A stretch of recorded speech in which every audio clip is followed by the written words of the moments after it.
कि रजब का मुबारक महीना शुरू हो चुका है और आप हजरात को ये बात भी याद होगी कि जब रजब के मुबारक महीने का चांद नबी करीम सल्लल्लाहु अलैहि वसल्लम देखा करते थे तो उनका क्या अमल था, याद है किसी को? हाँ जी, ये तो हम हर दफ़ा बार बार दोहराते हैं इन बातों को ताकि हमें ये याद रहे। तो नबी करीम सल्लल्लाहु अलैहि वसल्लम जब रजब का चांद देखते थे तो एक दुआ मांगते थे, अल्लाहुम्मा बारिक लना फी रजबिन व शाबान व बल्लिगना रमज़ान।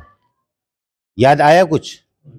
तो इस दुआ को हम चांद देखते ही पढ़ लें और रजब के मुबारक महीने में इस दुआ के पढ़ने का एहतमाम रखें कि अल्लाहुम्मा बारिक लना फी रजबिन व शाबान व बल्लिगना रमज़ान।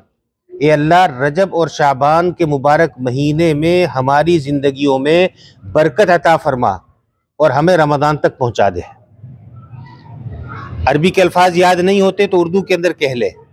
नबी करीम सल्लल्लाहु अलैहि वसल्लम ने अपनी ज़िंदगी के अंदर जो तमन्ना फरमाई वो ये फरमाई कि मैं रमज़ान तक पहुँच जाऊँ, तो इसीलिए उसकी तैयारी 2 महीने पहले रजब से शुरू कर दी। शौक़ था, ज़ौक़ था कि रजब के चांद देखते ही ये दुआ मांगा करते, या अल्लाह मुझे रमज़ान तक पहुँचा दे।